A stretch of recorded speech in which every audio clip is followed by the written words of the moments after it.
sebenarnya di mana Pak kalau boleh tahu Pak? Mana tahu, saya nggak kenal. Saya nggak kenal, saya nggak kenal Pak, jadi saya nggak bisa jawab apa-apa. Ya Pak, kan? katanya Bapak bantu Harun Masiku waktu di Singapura, Pak. Apa benar Pak? Oh ya nggak betul, kenal aja enggak gimana Pak? Sama sekali. Kalau sama Pak Hasto kenal Pak? Hah? Kalau sama Pak Hasto? Enggak. Oke, udah.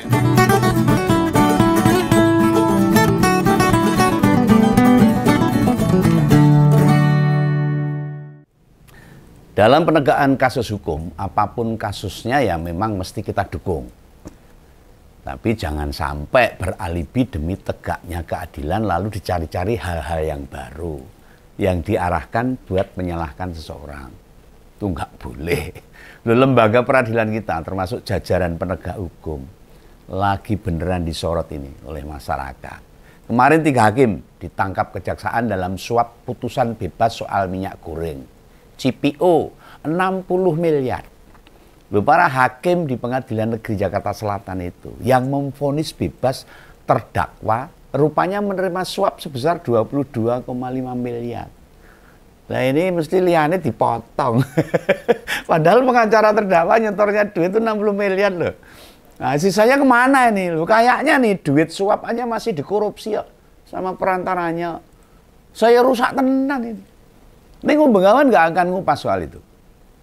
Bengawan hari ini bicara perkara perkembangan terbaru kasus Harun Masiku. Mestinya makin hari pemeriksaan pelacaan yang dilakukan KPK kan bisa mengerucut, gitu. Semakin jelas. Lu bikin kasus yang sudah bertahun-tahun tuh makin cetowelo-welo. Lu nyatanya makin kesini kok rasanya tambah nggak jelas, beruwet bundet. KPK sebagai lembaga yang dibentuk buat memperkuat Polri dan Kejaksaan. Cara ngusus kasus korupsi kok makin ngalor ngidul nggak karu-karuan. Ini tandanya KPK tidak independen ini. Banyak pesanan dan sebagainya. Boleh masyarakat menuduh seperti itu. Karena faktanya hanya seperti itu. Sampai saat ini kasus Harun yang nyeret sekjen PDIP Mas Hasto Kristianto. Malah saya blereng remang-remang. Apa malah cenderung gelap gulita. Ada orang baru yang dipanggil KPK untuk dimintai keterangan lah, belasah-belasah kan ini. Dia adalah Pak Joko Chandra. Nah, Ketua KPK, Pak Setio Budianto bilang, pengusaha kakap ini diperiksa atas dugaan pemberian uang pada si HM di Malaysia, Harun Masiku. Dan uangnya itu yang kemudian dikasihkan ke komisioner KPU Wahyu Setiawan. Ini kose ini. Ini kose ini. Kok KPK ngasih keterangan berbeda dari sebelumnya? Jauh-jauh hari lebih tepatnya akhir tahun lalu, bukankah KPK pernah sampaikan sebagian duit suap berasal dari Mas Hasto? Artinya Mas Hasto tidak terbukti. Harus dilepas demi hukum, dibebaskan demi hukum. Ojo terus rono rene tapi kabeh ditahan tanpa bukti yang jelas. Ini berarti zolim ini KPK ini. Ini janjane yang benar, yang mana? Atau sumber duit itu maksudnya dari Joko Chandra sama Mas Hasto. Paron-paron, terus kepentingannya apa? Bila nih Harun Masiku tuh. Nah sebelum tak perdalam lagi, penting Bengawan ulang ini. Ngompol ini jelas mendukung segala penegakan hukum yang jelas, apapun bentuk kasusnya. Gak hanya perkara korupsi, suap, sogok, menyogok, melainkan pelanggaran-pelanggaran lain. Isu itu akan saya angkat sebagai bentuk kritik juga pada para penegak hukum. Lu silakan saja jalankan prosedur, lakukan langkah-langkah yang nyata untuk mengungkap kasus-kasus. Tapi setiap tindakan yang mau diambil itu mestinya dipastikan dulu ketepatannya, kebenarannya, validitas informasinya. Ojo ngawur. Lawang pada wartawan Joko Chandra ngaku gak kenal sama Harun Masiku. Dipekso-pekso, ya mesti biasalah kadang pelaku kejahatan. Nek durung terbongkar bukti-buktinya itu menghindar biasa. Namun KPK sebagai salah satu ujung tombak pemberantasan korupsi, cara bekerjanya makin hari. Makin orang karuan. Loh bukankah sejak awal nama Joko Chandra itu belas ratau disebut. Bahkan di berbagai sidang-sidang yang sudah dilakukan dalam pengambilan vonis pada para terdakwa sebelumnya. Ya, gak ada nama Joko Chandra. Ini makin menyiratkan atau menguatkan sinyalemen. Nek Pak Hasto itu beneran mau dadi sasaran tembak wae. Politisasi dan dizolimi. Tujuannya ingin ngeremuk partai pemenang pemilu. Ya toh? Tujuannya Mbak Mega, PDIP mau dirontokkan. Kepentingan apa lagi kalau bukan buat melemahkan posisinya partai.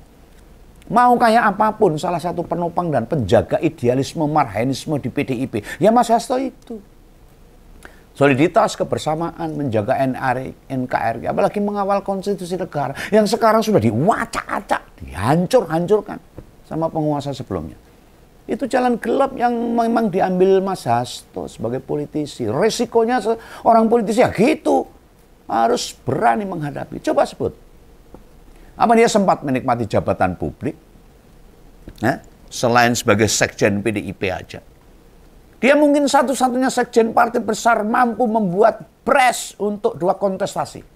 Menang pemilu dan pilpres. Apa dia mendapatkan jabatan? Dia untuk kursi pena? Enggak tuh.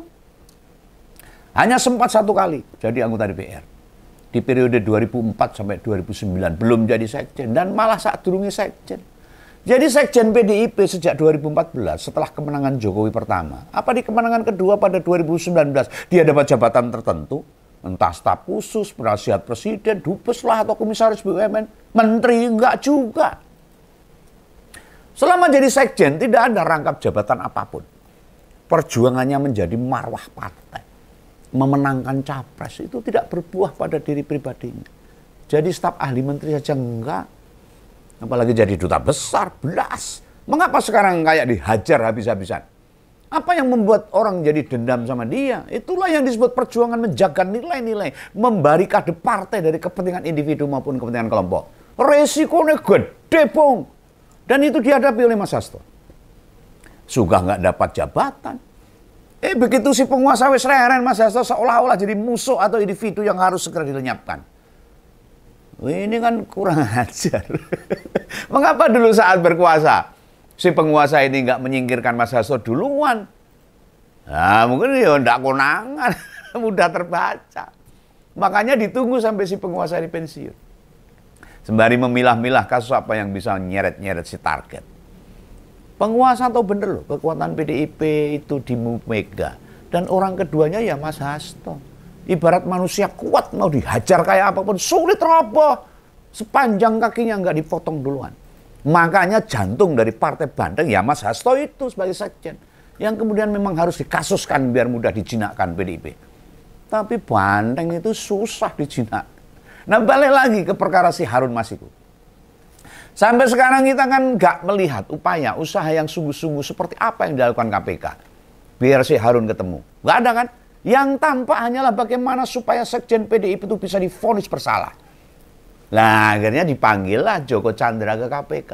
Loh ini lah mengada-ada toh. Dan dinarasikan bertemu.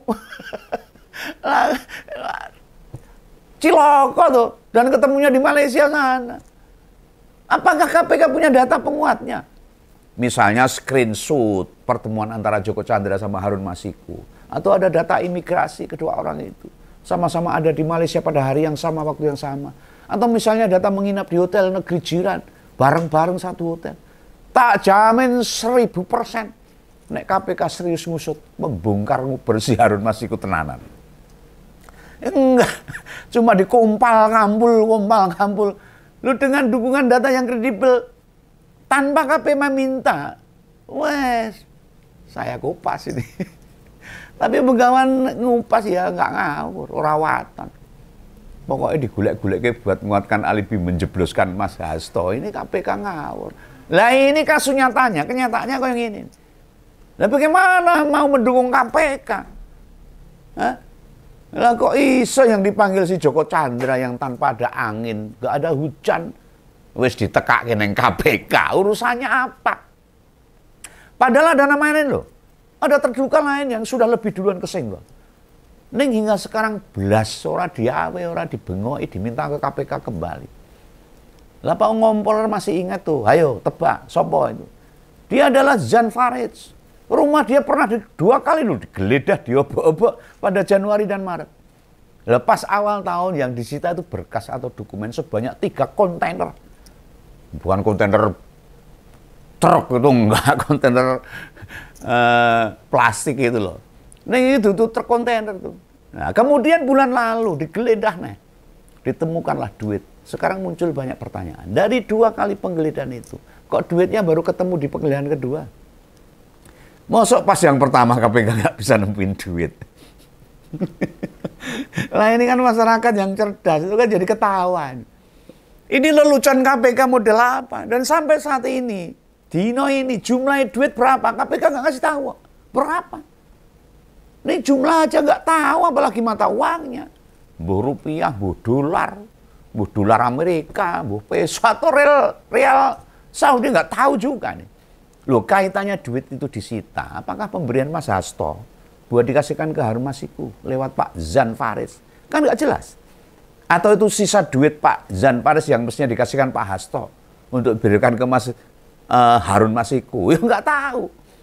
Loh, pertanyaan lain loh yang Om Bengawan mau tanyakan. Apa peran atau kaitannya Jan Faridz sama Harun Masiku? Kuwi yo blas nggak ada informasi. Jadi KPK itu seakan-akan hanya mengada-ada. Jereng-jereng perkara. Peran atau kaitannya dengan kasus ini soal apa? Tidak ada yang tahu antara Joko Chandra dengan Harun Masiku. Nah terus pertanyaan Bengawan yang lain tuh, kenapa yang dihadirkan? Yang dimintai keterangan malah Joko. Joko tak uu. Lalu dibandingkan meminta keterangan bekas anggota Dewan Pertimbangan Presiden. Jangankan memanggil petinggi P3 yang dulu juga sudah digeledah. Menjelaskan sangkut pautnya saja, tidak ada keterangan. KPK hanya menyebut penggeledahan di rumah Zan berkaitan sama kasus Harun Masiku. Titik. Lu gak ada info lain, itu namanya ngawur itu.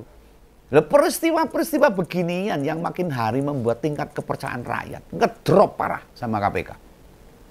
Membusuk hingga hancur berkeping-keping.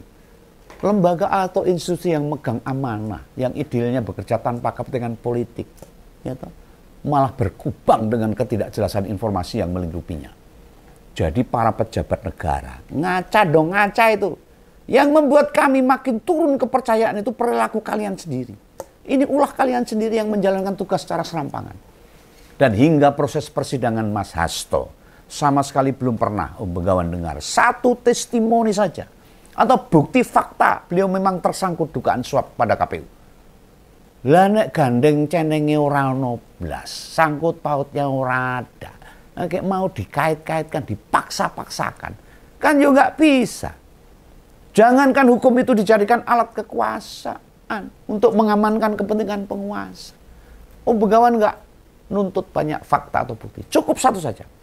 Tunjukkan kepada kami, misalnya nih, ada foto Mas Hasto ketemu Harun nerima duit misalnya. Atau ada saksi bilang melihat sendiri penyerahan uang itu. Atau dengar Pak Sekjen menelpon komisaris KPU.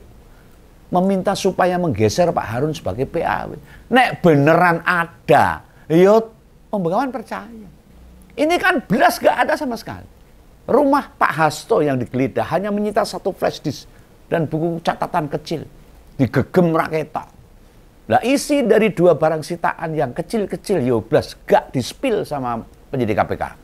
Jangan-jangan di sini malah lagu-lagu, kumpulan lagu di flash disk. Lama Indonesia mau dipimpin orang-orang sehebat apapun, sekuat apapun, susah maju kalau yang beginian ini. Masih berulang kali kejadian. Kita bakalan pancet berkubang dengan keniscayaan yang dibikin para pejabat kita sendiri. Yang selalu tidak pernah jelas dalam menjalankan tugasnya. Kita doakan Mas Hasto tetap kuat, tetap semangat untuk menjaga marwah partai dan harga diri. Oke ya, salam Bengawan, salam ngompol. Jangan lupa subscribe. Dadah.